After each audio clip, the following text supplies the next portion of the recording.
নমস্কার, একটি নতুন ভিডিওতে তোমাদের স্বাগত জানাচ্ছি। মাদ্রাসা সার্ভিস কমিশনের যে সমস্ত চাকরি প্রার্থী আছো, তোমাদের একটা বড় সমস্যা ইতিমধ্যে এসেছে। তোমরা একেবারে এই জায়গাতে একেবারে ভুক্তভোগী। এমন একটা সমস্যা তৈরি হয়েছে, তোমরা থাম্বনেল দেখেছো, ম্যাক্সিমাম অনেক স্টুডেন্টের সেই অ্যামাউন্টটা প্রায় 12,000 কত প্লাসের মতো। সেখানে কি হয়েছে না, রিজেকশন এসছে। অ্যাডমিট কার্ড ডাউনলোড করতে বলা হয়েছে, এক্সাম কিছুদিন পরে। এই সময়ে কেন রিজেকশনের বিষয়টা কিন্তু তৈরি হলো এবং এই রিজেকশন থেকে কিভাবে বেরোবে, এক্ষেত্রে সবটাই বলবো। এসএলএসটি 2024 মাদ্রাসা সার্ভিস কমিশনের অ্যাডমিট ডাউনলোড করতে গিয়ে এই সমস্যাটা দেখা গেল। রিজেকশন লিস্ট ঝুলিয়ে দেওয়া হয়েছে। কি একেবারে তোমাদের কিন্তু 9 থেকে 10 পর্যন্ত এবং ক্লাস 11 থেকে 12। এই রিজেকশন লিস্টের কারণটা কি, এই নিয়ে কিন্তু ব্যাপক পরিমাণ উত্তেজনা এবং জলঘোলা তৈরি হয়েছে বিভিন্ন মহল থেকে, শিক্ষা মহল থেকে। মানে এই নিয়ে কিন্তু বড় একটা জলঘোলা বিষয়টা তৈরি হয়েছে। কি রকম কারণ, ওখানে মাদ্রাসা সার্ভিস কমিশন কারণ কি বলছে, আর কিছু কারণ বলেছে। Total marks graduation not given, মানে এমন হয়েছে কি না, অনার্সের নম্বরটা শুধু দেওয়া হয়েছে, অনার্স পাস মিলিয়ে যেটা গ্র্যাজুয়েশনে 50% দিতে হবে সেটা দেওয়া হয়নি। সেই কারণ দেখিয়ে ওটাকে ক্যান্সেল করা হয়েছে। মাল্টিপল অ্যাপ্লিকেশন মানে একাধিকবার অ্যাপ্লিকেশন করা হয়েছে সেটা, আর গ্র্যাজুয়েশনের টোটাল মার্কস দেওয়া হয়নি। মানে অনার্স আর পাস মিলিয়ে 50% এটা দেওয়া হয়নি বলছে। আর কি বলছে, আরেকটা কথা বলা হয়েছে, medium of instruction not to be match with language studies. যে ল্যাঙ্গুয়েজে পড়াশোনা করা হয়েছে কিন্তু এখানে তার সঙ্গে কিন্তু যে মিডিয়ামটা দেওয়া হচ্ছে তার সঙ্গে মিসম্যাচ হচ্ছে, সেই জন্য রিজেকশন করা হয়েছে। তিনটে কারণ ওরা দেখিয়েছে এবং সেই হিসাবে বিপুল পরিমাণ স্টুডেন্টকে রিজেকশন দেওয়া হয়েছে। এর সমাধান সূত্র কি, সেটাই হচ্ছে বড় বিষয়। সমাধান সূত্র কি আছে? সমাধান সূত্র আছে। সমাধান সূত্র তো থাকার কথা, থাকতেই হবে, কারণ এত বিপুল পরিমাণ স্টুডেন্ট, এটা একজন, দুজন, পাঁচজন, 100 জন নয়। যখন সংখ্যাটা গিয়ে দাঁড়াচ্ছে একেবারে এ লট অফ স্টুডেন্টস, সম্ভবত 12,000-এর মতো যে জায়গাটা এসে দাঁড়িয়েছে, সেখানে ওইভাবে ক্যান্সেল করা যাবে না। এখানে যে সমাধান সূত্রটা, 1 নম্বর হচ্ছে তোমাদের যে ইনকোয়ারি নম্বর আছে, যে নাম্বারটা হেল্পলাইন নাম্বার আছে, হেল্পলাইন নাম্বারে তোমরা কিন্তু ফোনটা করো। হেল্পলাইন নম্বরে ফোন করে, যেখানে ইনকোয়ারি নম্বর আছে, ফোন করে তার সমাধান সূত্র তোমরা চাও। 2 নম্বর কথা, মাদ্রাসা সার্ভিস কমিশন এমএসসি তে তোমরা যাও এবং একটা নির্দিষ্ট ডেট করে, যেহেতু আজকে বিষয়টা জানা গেছে, তোমরা কালকেই সংঘবদ্ধ হও এবং বিপুল পরিমাণ স্টুডেন্ট সকলে গিয়ে অভিযোগ লিখিত আকারে কাগজে কিন্তু অভিযোগটা তোমরা জমা দেবে। এই রকম কিন্তু বিষয়টা উঠে এসছে বিভিন্ন সূত্রের মারফত, যেটা খবর পেলাম, এবং ম্যানুয়ালি এবং অনেক স্টুডেন্টের সঙ্গে পরিচয় হয়েছে যাদের এই সেম ঘটনা ঘটেছে, রিজেকশন। তারা কিন্তু সকলে মিলে মাদ্রাসা সার্ভিস কমিশনে গিয়ে বিষয়টা কিন্তু জানতে গেছে লিখিতভাবে।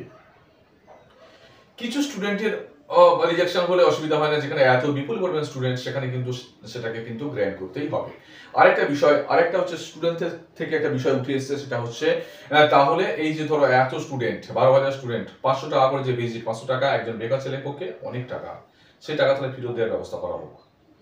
বক্তব্য হচ্ছে ফেরত দেওয়াটা মূল কথা নয়, 500 টাকার ফেরত দেওয়াটা মূল কথা নয়। স্টুডেন্টের এখানে ভুল নেই, কারণ ওই যে মিলিয়ে করতে হবে, এসএসসিতে এইসব ঝামেলা কোনোদিন হয়নি। স্কুল সার্ভিস কমিশন আমাদের এসএলএসটি তো অনেকদিন হয়ই নেই, সে এক বড় সমস্যা। সেখানে কিন্তু এসএসসিতে যখন ফর্ম ফিল আপ হয় তখন এত রকম জটিলতা থাকে না। এখানে মিলিয়ে করতে হবে, নাম্বার দেওয়া হয়নি, দিয়ে যে কোনো একটা কজ দেখিয়ে এটা কিন্তু ক্যান্সেল করা যায় না। এবার বড় একটা সমাধান সূত্র যেটা পাওয়া গেছে, যেটা শুনলাম, যেটা হতে চলেছে, সেটা হচ্ছে বেশ মুষ্টিমেয় স্টুডেন্টরা ঐক্যবদ্ধ হয়েছে এবং তারা কিন্তু কেসের পথে যাচ্ছে। তাদের যুক্তিটা এইভাবে তারা সাজিয়েছে যে, কিছুদিন আগে তোমরা দেখেছো যে প্রাইমারি টেটের নিয়োগের বিষয়টা ছিল, সেখানে অনেকে বিএড ডিএলএড দুটোই করেছিল। যারা বিএড এন্ট্রি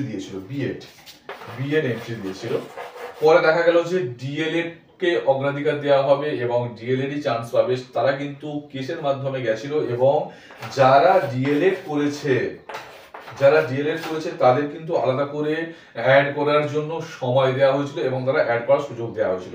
সেক্ষেত্রে তারা এই মর্মেই তারা কিন্তু দেশের পথে যাচ্ছে, কিরকম না জাস্ট মিস্টেকের জন্য আমরা পরীক্ষায় বসতে পারবো না, সেটা কিন্তু মেনে নেওয়া যাবে না। এত স্টুডেন্ট, এত বিপুল পরিমাণ স্টুডেন্ট, আমাদের সময় দেওয়া হোক, আমাদের সময় দেওয়া হোক যাতে আমরা সেটাকে, আমাদের যে মিস্টেকটুকু হয়েছে সেই মিস্টেকটাকে সমাধান করা যায়। এত বিপুল পরিমাণ স্টুডেন্ট এমনি মানে চাকরির পরীক্ষাগুলো হচ্ছে না এবং কবে নিয়োগ হবে সেখানে তো বড় জিজ্ঞাসা, মানে ট্রিপল জিজ্ঞাসার চিহ্ন। সেই জায়গাতে যদি আমি এক্সাম দিতে পারবো না, কি না আমি টোটাল নাম্বারটা বসাইনি বা আমি মিডিয়ামটা ভুল করেছি, এই কারণ থেকে তারা মানতে রাজি নয়। তারা কিন্তু কেসের পথে যাচ্ছে যাতে আমাদের ওদের একটা সুযোগ দেওয়া হয় যে আমাদের এই মিস্টেকের জন্য যে ক্যান্সেল হয়েছে সেটা ক্যান্সেল না হয়, যাতে আমাদের সেটাকে কিন্তু ঠিক করার একটা অপশন দেওয়া হয়। অনেক জায়গা থেকে সেই স্টুডেন্টগুলোকে ভুল ঘোষণা করা হচ্ছে যে তোমরা ফর্ম ফিল আপ করতে পারো, তোমরা কি চাকরি করবে, এরকম কিছু জায়গা থেকে বাজে তির্যক মন্তব্য এসেছে। বিষয়টা তা নয়। এসএসসির ক্ষেত্রে তো এরকম ঘটনা ঘটেনি। এসএসসিতে এইরকম এত রকম জটিলতা ছিল না। সেখানে বিভিন্ন রকম কলেজের পরীক্ষা এখন বিভিন্ন পদ্ধতি এসে গেছে। এখন এইরকম 4 বছর 3 বছর, মানে এই জায়গাটা মিস্টেক হবেই। সেটা কিন্তু তারা কেসের পথে যাচ্ছে এবং সেখান থেকে তারা কিন্তু ওই যে আমাদের এটাকে সমাধান করে আমাদের পরীক্ষায় বসতে দেওয়ার সুযোগ যেন মহামান্য হাইকোর্ট যেন করে দেয়, সেই ব্যবস্থাটা তারা করছে। এবং আরেকটা বিষয়, তোমরা কিন্তু মাদ্রাসা সার্ভিস কমিশনের সকলে মিলে যারা যাওয়ার পক্ষপাত, যারা যাওয়ার জন্য নিয়েছে, তোমরা কিন্তু গিয়ে লিখিত অভিযোগ জানাও যে এটা আমাদের সুযোগ দিতে হবে, এক্সামে বসার জন্য সুযোগ দিতে হবে। যেখানে পরীক্ষা হচ্ছে না সেখানে তো সুযোগ দিতেই হবে। এবং মেল করেও তোমাদের সমস্যাটা কিন্তু তোমরা সকলে মিলে মেল তোমরা জানো, ইমেল আইডি সবাই জানো, মেল করেও বিষয়টা কিন্তু জানাও। এইখান থেকে সমাধান সূত্র কিন্তু বেরোবার 3টে পথ ওরা নিয়েছে।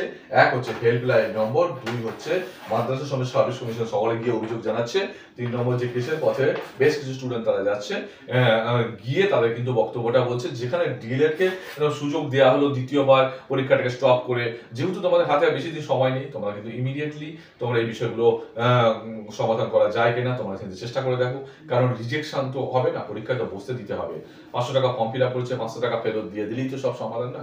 পরীক্ষায় বসতে হবে, কারণ বেকার স্টুডেন্টরা তারা চাকরির জন্যই প্রিপারেশন নিয়েছে, পরীক্ষা দেবে, এবার সেখানে এটা মেনে নেওয়া যায় না। দেখা যাক, কোনো রকম প্রয়োজন হলে কমেন্ট সেকশনে তোমার কমেন্ট করে জানাও। দেখা হবে পরের ভিডিও।